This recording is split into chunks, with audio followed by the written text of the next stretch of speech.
የገባችሁ ላይክ በማድረግ ሌሎችን ወዳጆቻችንን ጋብዟቸው። ላይክ የሚለውን በመጫን ማለት ነው። እናንተ ስትጫኑ እነሱ ኖቲፊኬሽኑን ይመለከቱታል፣ ይገባሉ ማለት ነው። አልጎሪዝሙ ያሳያቸዋል። ስለዚህ ላይክ ማድረግ አትርሱ ተመልካቾቻችን፣ አድማጮቻችን። እኔ አፋብን ቴዎድሮስ 201ኛ ኮር 74ኛ ክፍለ ጦር አባይ ሸለቆ ዛሬ በእነርሴ ሳር ምድር ወረዳ ሰኞ ገበያ ላይ ከፍ ያለ ጥቃት መፈጸማቸው ነው። አድማ ብተናና በፖሊሶች ላይ በሚሊሻዎች ላይ ጭምር ነው። በርካቶች 60 አድማ ብተናዎች እና 8 ፖሊሶች ናቸው ህይወታቸው እንዳጡ። የሚሊሻ ኃላፊው 50 አለቃ ታደሰ በዚህ ጥቃት እንደተረፈ ነው። ዲሽቃ 2 ብሬን 79 አስቶች ክላሽ 5 መገናኛ ሬዲዮ 2 የዲሽቃ ሽንሽን 5 አስቃጥላ ጥይት እንዲሁም በርካታ የብሬንና የክላሽ ጥይቶች የዲሽቃ ጥይቶች ኤፍኤስአር መኪና ሙሉ ሎጂስቲክ እንደጫነ ሆኗል። ከዛሬ ዕለት ካሉት ከአመራሮቹ መካከል ህይወታቸውን ካጡት መካከል ኢንስፔክተር ወርቁ የአድማ ሻለቃ አዛዥ፣ ኢንስፔክተር ማሞ መርማሪ ፖሊስ፣ ኢንስፔክተር አስናቀይ ፖሊስ ኃላፊ፣ ፖሊስ ሚሊሻዎች የነበሩ ነጋሽ የሚባል ዲሽቃ ተኳሽ፣ ጀማሉ መሪ የተባለ አድማ ጋንታ መሪ፣ አቶ ውዱ አቶ ደሴ የተባሉ ፖሊስና የትራፊክ ፖሊሶች እነዚህ ሁሉ ይገኙበታል። ከአመራሮቹ እንዲህ ፍራህ ዮሐንስ ጎበዜ የሹ ይዘዘው የተባሉ ደግሞ አስማረ ተስፋ የተባሉ የአድማ ብተና ኃይሎች አዛዦች ማለት ናቸው። እነዚህ ይገኙበታል። እነዚህ አሁን የተጠቀሱት በአመራር ደረጃ ያሉት ናቸው። ቴዎድሮስ በእነርሴ ሳር ምድር ላይ ዛሬ ባደረገው ማለት ነው። ይሄ ብቻ አይደለም። በዋግምራ ቀጠና ደሃና ወረዳ ስር ሱልዳ አካባቢ የሚገኝ እጅግ ከፍተኛ የሆነ ምሽግና ካምፕ ነበር የወታደሩ ማለት ነው። በትናንትናው ዕለት መፈራረሱ ነው የተነገረው። በዚህ ወረዳ አርቢትና ሶልዶ በተባሉ አካባቢዎች በሚገኙ ካምፕና ምሽጎች ላይ እርምጃ ወስደው እዛ አካባቢ ያሉት ኃይሎች በርካታ ወታደሮች ህይወታቸውን እንዳጡ ነው የገለጹልን። እርምጃ የተወሰደው መተላለፊያ መንገዶችን አስቀድሞ በመዝጋት ነበረ። ስለሆነ ብዙዎቹ እዛው ቀርተዋል የሚል መረጃ ነው። ይህን ተከትሎ እንግዲህ ሰሞኑን የህወሓት ታጣቂዎች በዚሁ አካባቢ እንቅስቃሴ ጀምረዋል የሚሉ መረጃዎች፣ ምስሎች እየወጡ ነው። በአክቹአሊ የተወሰነ እንቅስቃሴ እየታየ ነው። እስኪ ቪዲዮዎቹን እንመልከታቸው። ታጣቂዎቹ በዚሁ አካባቢ እንትን እያሉ ነው የሚል አለ እና በዚህ በዋግምራ በሰሜን ወሎ አካባቢ እየተደረገ ነው። ከዚሁ ጋር ተያይዞ የተሰማው ዜና በተጨባጭ መረጃ መቲ ምንድነው? የወልዲያና የሰሜን ወሎ አመራሮች በሙሉ ወደ ደሴ መጥተዋል። በሙሉ ሸሽተው ቤተሰቦቻቸውን ጭምር ይዘው የመጡም አሉ። በዚህ በሰሜኑ በኩል ያለው ነገር በጣም እየከፋና አስቸጋሪ ሆነ በመምጣቱ ልክ ባለፈው ጊዜ እንደነበረው በሰሜኑ ጦርነት ጊዜ በዚህ በሰሜን ወሎ አመራሮች በሙሉ ወደዚህ እየቀረቡ ነው። ወደ ወልዲያ ችግር ሊፈጠር ይችላል፣ ወደ ምናምን የሚለው ነገር ሊገቡ ይችላሉ ምናምን እየተባለ የሚኒልክ እዞች ጥቃትም እያየለ ስለመጣ እዛ አካባቢ ወደ ደሴ ገብተው ተከማችተዋል። ቀጣዩ ጉዞ የሚሆነው ከደሴ ወደ አዲስ አበባ ነው እንደባለፈው የሚሆነው ነገሩ እየከፋ ከመጣ ማለት ነው።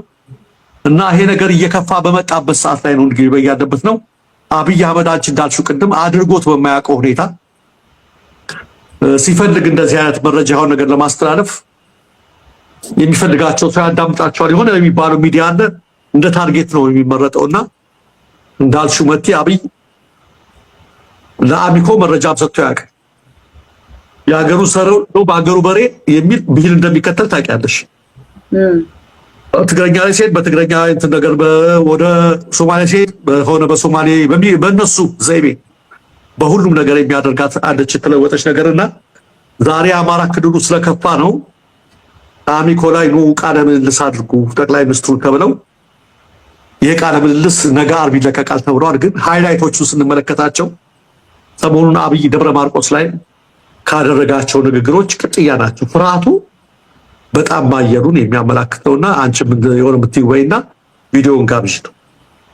ጥሩ አይ እናያቸው ሌሎችም ዜናዎችም ስላሉን ሰዓቱን ለመቆጠብ ያህል እስቲ እንስማው ያው የልብ ትርታውን ለማድመጥ ለሌላ ነገርም ለመዘጋጀት ይጠቅማል ያሉበት ነው ምንነት የአማራ ክልል ህዝብ ጥቅም ያሳጣ ነበር ወይ ማለት እንችላለን ስፔሲፊካሊ ወልቃይትን ጉዳይ ብትወስድ ሰኔ 15 እንዴት ነበር የሚያስታውሱት ዶክተር አምባቸው በደንብ የተገናኘን ወያይ ነበር ጀነራል ሰዓረን ብትወስድ ቦርዲንግ ስኩል በጋራ የተማርነው ፍትሃዊ የሆነ ተጠቃሚነት በሚገባኝ ልክ አላገኘው የሚል ጥያቄ ሲነሳ ነበር የአማራ ህዝብ እንደ ህዝብ በጠላትነት ፈርጆ የኖረው ማን ነው ለሴራ ጎንጓኞች የጦር መሳሪያ የሚያስታጥቀው ሀገር ሴት ነው ሚኒሊክ ካለ ጎበና ካለ ሚኒሊክ ዘመናት ኢትዮጵያ መፍጠር የሚችሉበት ምንም አይደል የለውም ጠመንጃ በማንሳት ወደ ጫካ የገቡ ኃይሎች አሉ የተዘጋ ቤቱን ፍሬሽ ኤር ለማስገባት መስኮት ሲከፍት ንጹህ አየር ብቻ አይደለም ወደ ቤቱ የሚገባው የኢትዮጵያ ህዝብ እዚህ ምርጫ ላይ ሲሳተፍ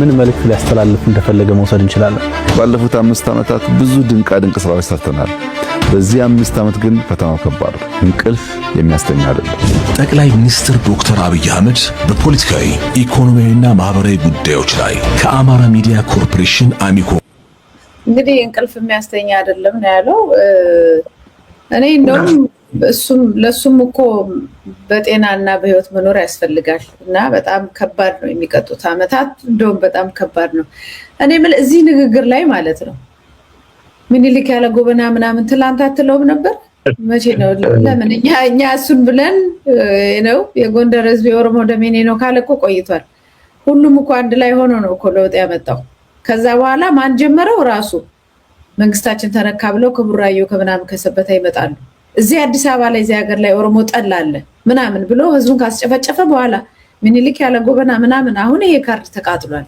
ማንንም ይጫወተው የለም ካለም ራሱ ህዝቡ ነው እንጂ የሚለው ይሄ መንግስት አይደለም ይሄ መንግስት ለተንኮል ነው እየተጠቀመበት ያለው ምኒልክ ያለ ጎበና ምናምን የሚለውን ህዝቡ ተጋብቶ አብሮ ሰላም ጤና ይስጥልን ተመልካቾቻችን ከአንከር ሚዲያ ዝግጅት ክፍል ያክብሮ ሰላምታችንን እናቀርባለን በኢትዮጵያ ባለው የፋኖ ትግል አንጻር ያሉትን ነገሮች በተመለከተ ከአማራ ፋኖ ብሔራዊ ኃይል ደቡብ አማራ ቀጠና አሳምነው ህዝብ ግንኙነት ክፍል ኃላፊ ከአርበኛ አብደላ እንድሪስ ጋር የምናደርገው ቆይታ ነው አሁን በቀጥታ ከአብደላ ጋር የምናደርገው እንድትከታተሉ እንጋብዛለን አብደላ በጣም አመሰግናለሁ ረጅም ጊዜ ሆኖናል እንዴት ሰነበትክ አመሰግናለሁ መሳይ እንዴት ሰነበታችሁ ሰላም ነን እንግዲህ አብደላ እንዴት እንደምጀምር አላቅም ያው ብዙ ነገሮች ሆኖ ነው ያሉት እስቲ ምን ላይ ነው ያላችሁት ከወቅታዊ ተጋድሎ እንቅስቃሴዎች ጋር በተያያዘ በእናንተ ቀጠና ምን እንቅስቃሴዎች ጎላ ብለው ይጠቀሳሉ መልካም አመሰግናለሁ መሳይ አንተም ለመግለጽ እንደሞከርከው በእኛ ቀጠና እንግዲህ አሳምነው ህዝብ በሚንቀሳቀስበት ብቻ ሳይሆን ደቡብ አማራ ቀጠና ወይም በተለምዶ ሸዋ የሚባለው ላይ አገዛዙ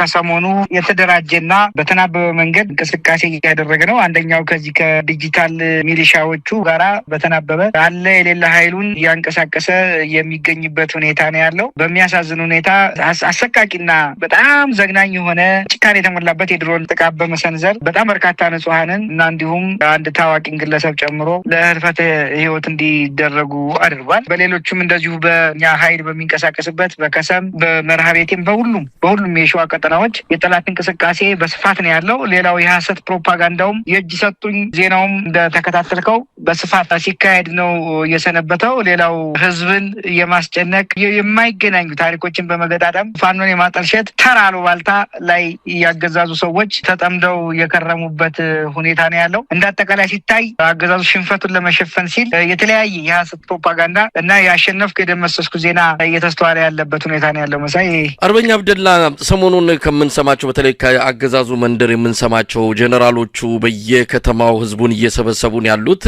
ያው የአማራ ክልል ሁኔታ ፖለቲከኞች ቦታውን ለቀው ለወታደሮቹ ሰጥተዋል አጠቃላይ አማራ ክልል ባሁን ሰዓት ፖለቲካውም ያንዳንዱ እንቅስቃሴ የሚዘወረው በአብይ አህመድ ጀነራሎች እንደሆነ እየታዘብን ያለ ነው አሁን ላይ ፋኖችን እናጠፋለን ጽንፈኞችን ጨርሳቸዋለን የሚሉ ዘመቻዎች ተከፍተው አንዱም ውጤት እንዳላመጣም ራሳቸው በግምገማም አረጋግጠዋል አሁን ያለ የሌላ ኃይላቸው በተለይ ደግሞ በድሮን ጊዜውም ሁኔታውም አመቺ ስለሆነ ይሄን አጋጣሚ ተጠቅመን የፋኖን መጨረሻ አሁን ማድረግ አለብን ብለው በፊት እናንተ ነበራችሁ እየሄዳችሁ ያሉበት ድረስ የምትመቷቸው። አሁን ደግሞ ፋኖ ያለበትን እያሰሱ በድሮን መምታት፣ በወታደራዊ ጥቃቶች እንደዚሁ ከፍተኛ የሆኑ ዘመቻዎችን የከፈቱበት ሁኔታ ነው ያለው። ምን ውጤት አምጥቷል? እንግዲህ አሁን የሚታየው ነገር ፋኖን ጠራርገን እናስወጣለን አይነት ዘመቻ ነው። ከዚህ አንጻር ምን ሁኔታ ላይ ነው ያለው አጠቃላይ የአገዛዙ እንቅስቃሴ?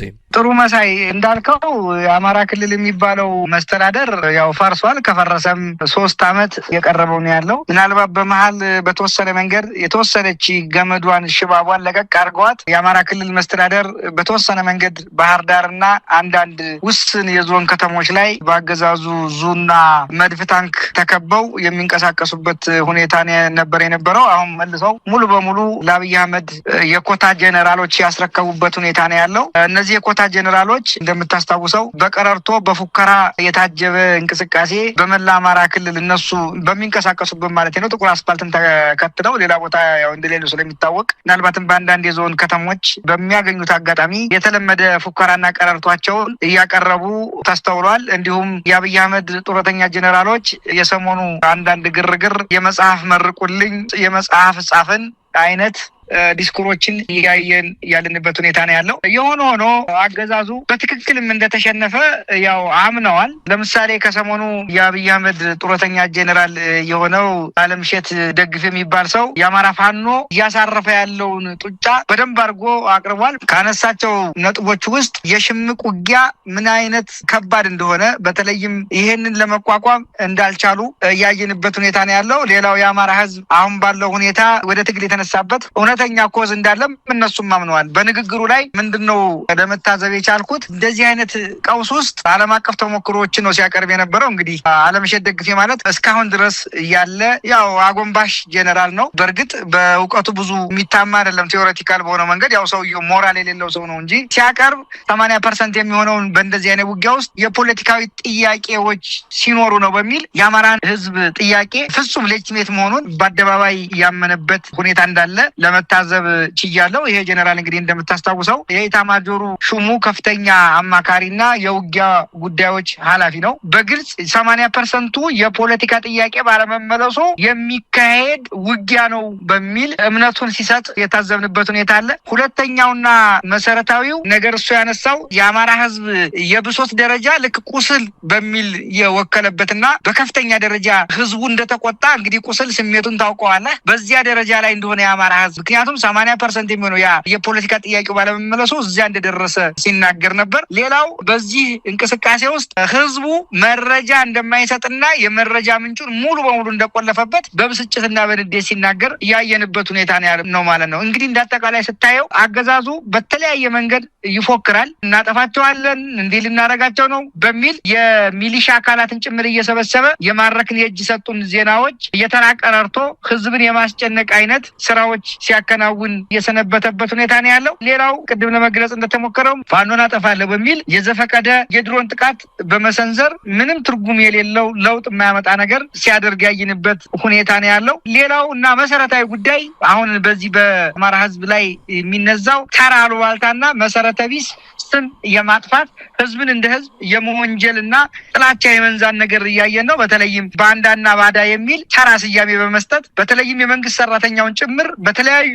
አገዛዙ በሚንቀሳቀስበት ጥቁር አስፋልት ተከትሎ በሚንቀሳቀስበት ሁሉ የመንግስት ሰራተኛውን ጭምር እየሰበሰበ ለማጥላላት ለማጠልሸት ሙከራ ሲያደርግ ያየንበት ሁኔታ ነው ያለው ማለት ነው። ይሄ እንግዲህ አንዱ የሽንፈቱ ማሳያ እንደሆነ ያሳያል። በእርግጥም የአማራ ህዝብ የባንዳነት የሚሆን የካሃዲነት ታሪክ እንደሌለበት ይታወቃል።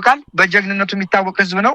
እሱ ያንን ቢያደርገውም ዞሮ ዞሮ የሚቀይረው ነገር የለም። ሌላው ምንድነው ከሌሎች ሀገራትና ከሌሎች ኃይሎች ጋር በመሆን ለስልጣን ስጋት ነው የሚል አይነት ቀረርቶ ሲያነሳ ነው የቀረበው። በመሰረቱ የአማራ ህዝብ ከሌሎች ኃይሎች የሚገዛው የጦር ጄኔራልም የለም፣ የፖለቲካም ባለሙያ ይኖራል ተብሎ አይታሰብም። ሌላው ከዚህ ከዲጂታል ሚሊሻዎቹ ጎን ለጎን ወደ ብልጽግና አዲስ የገበሩ ኃይሎችም የአማራ ፋኖን ሲያጠለሹ የአማራ ህዝብንም በጅምላ ሲሳደቡ ያየንበት ሁኔታ ነው ያለው። በተለይም በቅርቡ የብልጽግናውን ቡድን የተቀላቀለው ጌታቸው ረዳ ሲያደርግ የነበረውን አንድ ቃለ መጠይቅ ለመከታተል ሞክሬ ነበር። እዛም በንግግሩ ያነሳው ፋኖ ወደ ከፌደራል መንግስቱ ወይም ደግሞ ከአገዛዙ ጋር ግጭት ውስጥ የገባው የፕሪቶሪያ ስምምነት ስለተፈረመ ነው የሚል ህዝብን የማደናገሪያና የቅጥረኝነት ንግግሩን ሲያደርግ ያየንበት ሁኔታ አለ። እንዳጠቃላይ የተናበበ የተቀናጀና በስም ማጥፋትም እንዲሁም በዘፈቀደ የድሮን ጥቃት በመሰንዘር የአማራን ህዝብ በሞራልም በአካልም የመፍጀት እንቅስቃሴ ላይ እንዳለ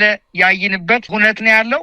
የሆነ ሆኖ ግን አንዳችን በትግሉ ላይ የሚያመጣው ለውጥ እንደሌለና የኛም እንቅስቃሴ ከመቼም ጊዜ በላይ ተጠናክሮ የቀጠለበት ሁኔታ ስላለ እኛም በዚህ ሰዓት አማራጫችን አንድና አንድ ማሸነፍ ብቻ ነው የሚል መርህ ተይዞ እንዳፋብሃ በሰፊው እየተሰራበት መሆኑን ለመጠቆም ያህል ነው። አመሰግናለሁ። እንደው አርበኛ አብደላ እንግዲህ ይሄ ጥቃት ምን ያመጣው ለውጥ አለ? እናንተ ከነበራችሁ ይዞታ ፈገፈጋችሁ፣ በሰው ኃይልም ሆነ በጠቃላይ ቁመናችሁ ላይ የመጣ ኪሳራ አለ። ምን ያመጣው ለውጥ አለ? ምክንያቱም ሰሞኑን በተለያየ መልኩ የማደራጀት የመሰብሰብ ወደ አንድነት የመምጣት ውስጣዊ ስራዎችን እየሰራችሁን ያላችሁት በተጓዳኝ ነው። ምናልባት አንዳንድ ወታደራዊ ጥቃቶችን መከላከሎችን የምታደርጉት አብዛኛው ትኩረታችሁ ውስጣዊ አንድነትን የማምጣትና በተለይም ማደራጀት ላይ ስልጠና ብዙ ነገሮችን እያደረጋችሁ እንዳለ ከሚወጡ ቪዲዮዎች መረጃዎች እናያለን። ይህንን አጋጣሚ ተጠቅሞ ነው እንግዲህ ፋኖ የለም ስንደርስባቸው ይሸሻሉ ቆሞ መዋጋት አይችሉም ከሚል የማጥላላትና የማሳነስ ፕሮፓጋንዳ ጋር ጥቃታቸውን አጠናክሮ የቀጠሉት። የደረሰ ጉዳት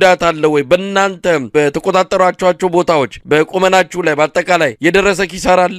አንዱ አገዛዙ የአማራን ህዝብ ለመበደልና ለመጉዳት ይጠቀምበት ከነበረው ትልቁ መሳሪያ ውስጥ አንዱ የከፋፍለ ግዛ ሳቢው ነው። ይሄም እንግዲህ የአማራን ህዝብ በወንዝ በጎጥ በቀበሌ መከፋፈል እንዲሁም የአማራን ታጋዮች ጭምር በተለያየ መንገድ ተሰማርተው ነጣጥሮ የመብላት አንዱ አንዱን ሲያዳክም አንዱ ቆሞ እንዲያየው በርስ እንደ ሽብልቅ ሆኖ የመግባት እንዲሁም ደግሞ በፋኖ ውስጥ በፋኖ ቅርበት አለን በሚሉ ኃይሎች አስኮብ ላይ ግብረ ኃይል ጭምር ተቋቁሞ የማስኮብለል እርስ በርስ የማናከስ ድርጊት እንደነበር የምታውቀው ነው። እንዲያውም ወደ መጨረሻ አካባቢ አገዛዙ ከመንግስትነት ሚዛን ወርዶ ጸጥታ አሉባልታ አመላላሽነት ደረጃ ላይ የደረሰበት ሁኔታ እንዳለ የምታስታውሰው ነው። የሰዎችን ድምጽ ያልተነገሩትን አንደኛ በአይ በማቀናበር ሁለተኛ በተለያየ ጊዜ የተነገሩ ንግግሮችን እየቆራረጡ በማምጣትና በመቀጣጠል እርስ በርስ እንዳይግባቡ አንድነት እንዳይመጣ ሲሰራ ነበር። በእኛም በኩል ከማንኛውም ሚዲያ እንቅስቃሴ እኔን ጨምሮ ማለት ነው አይ ቲንክ ላለፉት 2 ወራት አካባቢ ራስን በማቀብ ወደ ስራ ላይ የገባንበት ሁኔታ ነው ያለው። ምናልባትም እንዳፋብሃ ለመናገር ያህል ወጥ የሆነ መመሪያ ተዘጋጅቶ ያደረጃጀት መመሪያ የህዝብም ይሁን የሰራዊት እንደዚህ አይነት ነገር ወርዶ ተመሳሳይ ወጥነት ያለው እንዲሰሩ ስንሰራ የከረምንበት ነው። ጎን ለጎን ደግሞ የአንድነት ስራው በስፋት እየተሰራ ወደ መቀራረብ የሚያመጣ ወደ አንድነት የሚያመጣ ድርጊቶች እየተሰራ ነው በሚል አገዛዙ ቤት ከፍተኛ የሆነ ሽብር እንደተፈጠረ የምናስታውሰው ነው። ጭንቀት ውስጥ ገብቶ ነበር። ኢቭን በዝምታችን ውስጥ ሆኖ እንኳን ይጨነቅ ነበር። ውጥረት ውስጥ ነበር። በፍርሃት ውስጥ ሆኖ ተራሩ ባልታ ያልተነገረ እንትና ኤርትራ የሚባል ሀገር አየሁት፣ እንትና ሱዳን የሚባል ሀገር አየሁት፣ እንትና የሚባል ሰውን ዩጋንዳ አየሁት፣ እንትና የሚባል ኬንያ ታየ የሚል ተራሩ ባልታ ውስጥ በመግባት አገዛዙ ተወጥሮ እንደከረመ ያው የምናየው እያየን ነው። በዝምታ ውስጥ ሆኖ እንኳን ይፈራል፣ ይጨንቀዋል አገዛዙ። ይሄ ማለት ምንድነው? የአማራ ህዝብ በዝምታ ውስጥ ሆኖ አንድነት የሚያመጣ ከሆነ ምንም የሚቋቋምበት ሚይዝ የሚጨብጠው እንደማይኖር በመረዳት ጭንቀት ውስጥ ሆኖ ተራሩ ባልታና ምናልባትም በመንግስት ደረጃ ሳይሆን አንድ ኃላፊነት የሚሰማው እንኳን ግለሰብ ከሱ በወረደ ተራሩ ባልታ ውስጥ ተዘፍቆ የከረመበት ሁኔታ ነው ያለ። ይሄም እንግዲህ በእኛ በኩልም አሁንም በድጋሚ በዝምታ ውስጥ ሆነን ስራ ላይ በማትኮራችን እንደዚህ አይነት ነገር ሲያደርግ ነው የቆየው። ምናልባት ከዚህ ከሰሞኑ እንቅስቃሴ ጋራ የቦታ መሸጋሸግ ምናምን አንድ ኢንችም የተቀየረ ነገር የለም። በእኛ ላይም እንዳልኩ ምናልባት በርካታ ንጹሃን ላይ እርምጃ ወስዷል። ሴቶች ላይ፣ ህፃናት ላይ፣ ሃይማኖት አባት አቅመ ደካሞች ላይ አገዛዙ እርምጃ ወስዶ ሊሆን ይችላል። በእኛ በሰራታችን ግን ይሄን ያህል መጣ የምትለው ነገር እንደሌለ ይሄን በደንብ በእርግጠኝነት ማረጋገጥ እችላለሁ። ለአገዛዙ ያስብ ከነበረው የሰራዊታችን እንቅስቃሴ የስነ ምግባር የሚሆን አጠቃላይ ወታደራዊ ቁመናው ከጊዜ ወደ ጊዜ እየተስተካከለ በመምጣቱ አገዛዙ ለሚሰነዝረው የድሮንም ሆነ ሌሎች ጥቃቶች ተጋላጭ ባለመሆን የተቀየረ ነገር የለም። እንዲያውም ድሮ ከነበረው በትልቁ እያሻሻልን አደረጃጀታችንንም በውስጥ እያጠናከርን ውስጣዊ አንድነታችንን እያጠናከርን አደረጃጀታችንን እየፈተሽን ጠላትንም ደግሞ መከላከል ብቻ ሳይሆን ማጥቃት ደረጃ ላይ በማድረግ ያለንበት ሁኔታ ነው ያለው። ምናልባት በእኛ ላይ የፈለገ ነገር የሐሰት ፕሮፓጋንዳ ቢነሳም እሱ በፈለገው ልክ ነገሮችን ለመወጠር ቢሞክርም በእኛ በኩል ግን የተወረወረውን ድንጋይ ወደ ግንባታ በመቀየር እድሉን ወደ ድል የቀየርንበት ሁኔታ ነው ያለው። በቀጣይም እነዚህ ነገሮች ተጠናክረው ህዝባችንም የሚፈልገው ነገር ሁሉ በቅርብ ጊዜ እንደሚሆን ጥርጥር የለኝም። ትልቅ ተስፋ ሰጪ ብቻ ሳይሆን በውጤት ደረጃ ሊቆጠር የሚችሉ ነገሮች ይኖራሉ። ምናልባት ይሄንን በሚመለከተው አካል የሚገለጹ ነው የሚሆነው። መሳይ አርበኛ አብደላ ቀደም ሲል ያነሳሳቸው ነገሮች አሉ። በተለይ የአገዛዙ ወታደራዊ ሹማምንቶች በየመድረኩ የሚናገሯቸው ህዝቡ ላይ ከፍተኛ የሆነ ጫና እየፈጠሩ ነው። ወይ ከኛ ናችሁ አሊያም ከፋኖ ናችሁ፣ ከፋኖ ከሆናችሁ ደግሞ ምንም አታገኙም፣ እንኳን አዲስ ልማት ሊሰራ የተሰራውም ይጠፋል የሚል ዛቻ ጭምር ነው በግልጽ በመድረክ ላይ ሲናገሩ የነበሩት። አሳልፋችሁ ስጡ፣ ኦነግ ሸኔ እየጠፋ የመጣው አሉ። እንግዲህ ኦነግ ሸኔ ወይም ደግሞ የኦሮሞ ነጻነት ሰራዊት እየጠፋ ሳይሆን የበለጠ እየተጠናከረ መሆኑን ነው መሬት ላይ ያለው ሀቅ የሚያሳየው። ለማንኛውም ኦነግ ሸኔ እየጠፋ ያለው ቤተሰቦቻቸው ወላጆቻቸው ቀንበር ተሸክመው ልጆቻቸውን ከጫካ አስወጥተው ስለኛ ስላስረከቡን ነው። ተመሳሳይ በሆነ መልኩ እናንተም እንደዚህ አድርጉ እያለ አንድ ጀነራል ሲናገር የነበረበትን እንደዚሁ ሰሞኑን በተለያዩ መድረኮች ሲሰራጭ ነበረ። እንግዲህ አገዛዙ ህዝቡን ወጥሮ ይዟል። እናንተን ካልሰጣችሁ ህዝቡን እንደ በቀል የተለያዩ እርምጃ ሊወስድ እንደሚችል ነው ፍንጭ እየሰጠ ያለው። ምን ማለት ይቻላል? አይ ፍንጭ ብቻ ሳይሆን ወደ ተግባር የተቀየረ ነው መሳይ። ለምሳሌ በርካታ መንገዶች ተዘግተዋል። አሁን እንደው በዝርዝር እንኳን አቀርብልህ ብል ጊዜ ይወስዳል እንጂ ማቅረብ ይችል ነበር። መንገዶች ከትራንስፖርቴሽን ዝግ ሆነዋል። ህዝቡ ጋር እንዳይደርስ ምንም አይነት መሰረታዊ ፍጆታ ከወረዳ ማዕከል ወይም ከዞን ወደ ማህበረሰቡ በተለያዩ ትራንስፖርቴሽን መንገድ እንዳይሄድ መንገዶች ለትራንስፖርት ዝግ ሆነዋል። አገዛዙ ዘግቷቸዋል በርካታ ቦታዎች ላይ ማለት ነው። ይሄ ማለት አገዛዙ መሰረታዊ ፍላጎት የሆኑ ሸቀጦች እንኳን በወቅቱ እንዳይገቡ ዘግቷል። አንድ ሁለተኛ ነገር አንተ እንዳልከው ነገ እንጀምራለን ሳይሆን የፋኖ ጋር ቤተሰብ የሆኑ ወይ ደግሞ ዘመድ የሆኑ ሰዎችን ላይ እርምጃ መውሰዱ ተጠናክሮ ቀጥሏል። ቅድም እንዳልኩ ግን አንድ በመሰረታዊነት መታወቅ ያለበት ነገር አለ። እነዚህን አውጡ፣ እጅ ስጡኝ፣ እጅ ይዛቸው አምጡ ብሎ ሲል እነዚህ የኮታ ጀነራሎች የሚናገሩ ንግግር ነው። በአብዛኛው የኮታ ጀነራሎች የብቃት ሳይሆን የኮታ ጀነራሎች ናቸው። አንድ ጀነራል ተብሎ ሲሰጥ ዓለም አቀፍ ስታንዳርድ አሉ፣ ክራይቴሪያዎች አሉ። እነዚህ ሰዎች ግን በብሔር ተዋጽኦአቸው ያለ ብቃታቸው በኮታ የመጡ ስለሆኑ ወታደራዊ እውቀት የሚሆን ፖለቲካዊ እውቀት ስለሌላቸው ነገሮችን መሬት ላይ ያለውን ሀቅ በአግባቡ ማንበብ የማይችሉ የግለሰብ ስብስቦች ናቸው። ስለዚህ ቅድም እንዳልከው አንተ እንደዛ ይላሉ፣ ግን መሬት ላይ ያለ እውነት ፋኖ ማን ነው የሚለውን ጥያቄ መመለስ የሚችሉ አይደሉም። እነዚህ ሰዎች ፋኖ ማን ነው፣ ፋኖ ምንድን ነው የሚለውን ጥያቄ በአግባቡ ለራሳቸው ጠይቀው ወይ ተገቢ የሆነ መረጃ በማስረጃ የታገዘ ቢኖር ኖሮ እንዲህ አይነት ስራ አይሰሩም። እጅ ይዛችሁ ስጡን፣ እጅ ይዛችሁ አምጡ የሚል ተራ ታካራ ውስጥ አይገቡም። ምክንያቱም ፋኖ የሚለው ቃል በእነሱ አጠራር የሆነ እድሜ ክልል ውስጥ ነው የሚያደርጉት። እንደዛ ግን አይደለም። ማህበረሰቡ እኮ ቅድም በመግቢያ ላይ እንዳልኩ የዚህ የፋኖ እንቅስቃሴ 80% የሚሆነው የፖለቲካ ጥያቄ አለው። የማህበረሰቡ የፖለቲካ ጥያቄ 80% አንግቦ እየሄደ ነው ብለው ካሉ ይህንን በአግባቡ መፈተሽ ነበረባቸው። ሁለተኛው ነገር እዚህ ትግል ህዝቡ ላይ የቁስል ባህሪ ያለው ብለው ነው እነሱ ራሳቸው የገለጹት። ይሄ ከሆነ ደግሞ ስለዚህ ፋኖ የምትለው አካል የማህበረሰብ ንቅናቄና የምልአተ ህዝቡ ድጋፍ ብቻ ሳይሆን ምልአተ ህዝቡን ያሳተፈ ትግል መሆኑን ቢያውቁ እጅ ይዛችሁ አምጡ አይሉ። ምክንያቱም ራሱ የሚሰበስቡ የሚያወያዩት ሰው ፋኖ እንደሆነ ቢረዱ እንዲህ አይነት ተራ ታካራ ውስጥ ሊገቡ አይችሉም። አንድ ምክንያቱም ቅድም እንዳልኩ የብቃት ጉዳይ ስለሆነ ነው። እነዚህ ሰዎች የሚያውቁ ስለሌለ ነው ማለት ነው እንደዛ የሚያደርጉት። ሁለተኛ ማህበረሰቡን ባጨናነቁ ቁጥር የባሰ ችግሩን እያወሳሰቡ እየሄዱ እንደሆነ እንኳን መረዳት የሚችሉ አይደሉም። መንገድ በመዝጋት ማህበረሰብን በማስራብ ትምህርት በመከልከል የማህበረሰቡን ልጆች በድሮን በመፍጀት መሰረታዊ ሸቀጦች እንዳይገቡ ማድረግ በመከልከል አላስፈላጊ የግብርና ታክስ በመጣል ማህበረሰቡን አንበርክኬ እገዛለሁ ብሎ ማሰብ ይሄ ቅድም እንዳልኩ በኮታ የሚመጣ ከፖለቲካ የሚሆን ከወታደራዊ ድንቁርና የሚመነጭ ዓለም አቀፍ እውነታዎችን ያላገናዘበ የትግል ወይም ደግሞ የአመራር ዘይቤን ያልተከተለ መሆኑን እንኳን በአግባቡ ባለመረዳታቸው ህዝቡን ረግጬ እገዛለሁ የሚል ይሄ ድሮ የነበረ የ21ኛው ክፍለ ዘመንን እሳቤ የማይከተል የማይወክል ስራ ውስጥ ገብተው ሲዳክሩ ታያለ። ማህበረሰቡ እኮ ስቆባቸው ነው የሚያልፈው። ምናልባትም አንድ አዳራሽ ውስጥ 3 ሰዓት 4 ሰዓት ሰብስበው 4 ሰዓት 3 ሰዓት አውርተው ከዛ ውስጥ ሊናገር የሚችለው ለዚያው በሴፍቲኔትና በተለያየ ነገር ድጋፍ የሚደረግለት ወይ 2 ወይ 3 ሰው ነው የሚናገረው። ሙሉ ጊዜውን አውርተው ፎክረው ደንፍተው ይወጣሉ። ህዝቡ ግን መሬት ላይ ያለውን ነገር በትክክል ያውቃል። ስለዚህ እነኚህ ሰዎች የፈለገ ነገር ሊናገሩ ይችላሉ፣ የፈለገ ነገር ሊፎክሩ ይችላሉ። ቅድም እንዳልኩ የኮታ ስብስብ በመሆናቸው ህዝቡንም አያውቁትም፣ ህዝቡም አያውቃቸውም፣ ምን የሚሰሩትንም አያውቁም። ህዝብም ስቆባቸው እና የራሱን እንትን አድርጎ እንደሚሄድ ግልጽ ነው። እንዲያውም በአንዳንድ መድረኮች ላይ አይተህ እንደሆነ አንዳንድ የብልጽግና ካድሬዎች እዚህ ስብሰባ ላይ ሆናችሁ እኮ ወጣችሁ ለመናገር ስንቶቻችሁ ለፋኖ እንዲህ ያሉ ብላችሁ ሪፖርት ለማድረግ ቋምጣችሁ ስብሰባው አለቀ የምትሉ አላችሁ በሚል አጠቃላይ ተሰብሳቢውን ሲዘልፉ ያየንበት ሁኔታ አለ። ይሄ ማለት በራስ አለመተማመን የህዝቡ ጥያቄ ምን ያህል ስር የሰደደና ለነሱ እንቅልፍ የሚነሳቸው እንደሆነ የሚያመላክት ጉዳይ ነው ማለት ነው። እንደ አጠቃላይ ሲወሰድ ግን የፈለገ ነገር ስብሰባ መራህ፣ አስፈራራህ፣ የህዝብን መሰረታዊ ፍላጎት ገተህ ረግጠህ አንበርክከህ የምትገዛው ህዝብ እንደሌለ እንዲሁም የህዝቡ ጥያቄ ከዕለት ወደ ዕለት እየጨመረ የህዝቡ ምሬትና ጥላቻ በአገዛዙ ላይ እያደገ በመሆኑ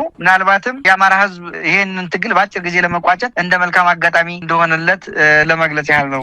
ስለዚህ ህዝቡ ምን ይጠብቅ? ዋጋ ከፍሏል ከሚገባው በላይ። ሰሞኑን በወጣ ሪፖርትም ራሱ ምስለኔው አስተዳደር ባወጣው ሪፖርትም የትምህርቱ ጉዳይ ያከተመለት እየሆነ ነው። የአማራ ልጆች እየተማሩ አይደለም። ከዚህ በላይ ዋጋ መክፈልም የለምና ምንድነው የምንጠብቀው? ምናልባት ከናንተ አንጻር የአማራ ህዝብ ምን ይጠብቅ? መልካም እንግዲህ ቅድም በመግቢያ ላይ ለመግለጽ እንደሞከርኩት ይሄ ትግል የሆነ እድሜ ክልል ውስጥ ያለ እንዳልሆነና የአማራ ህዝብ አጠቃላይ ትግል እንደሆነ አገዛዙም በይፋ አምኗል። በሱ በጡረተኛ ጀነራሎቹ አማካኝነት መሬት ላይ ያለው እውነት ይኸው ነው። ስለዚህ የአማራ ህዝብ ምን ይጠብቅ ከተባለ ይህንን ስርዓት አሁንም ከሌሎች ወንድም ኢትዮጵያውያን ጋራ በመሆን ለአንዴና ለመጨረሻ ጊዜ በመገርሰስ አንደኛ የራሱን ነጻነት ከመጥፋት ራሱን ማዳን፣ ሁለተኛ የራሱን ነጻነት ማወጅ፣ በሶስተኛ ደረጃ አያት ቅድመ አያቶቹ ደማቸውን አፍስሰው አጥንታቸውን ከስክሰው ያቆዩዋትን ኢትዮጵያ ለቀጣይ ትውልድ እንደተከበረች ለማስተላለፍ ራሱን ከዚህ በላይ ላለ ትግል በማዘጋጀት በውጤት መቋጨት ነው የሚል አጠር ያለ ምላሽ ብቻ ነው ሰጥቼ ማለት ፈልገው። መሳይ አመሰግናለሁ። በጣም ነው የማመሰግነው። እንግዲህ አርበኛ አብደላ እንድሪስ የአማራ ፋኖ ብሔራዊ ኃይል የደቡብ አማራ ቀጠና አሳምነው እዝ የህዝብ ግንኙነት ክፍል ኃላፊ፣ ለነበረን ቆይታ እጅግ አድርጌ አመሰግናለሁ።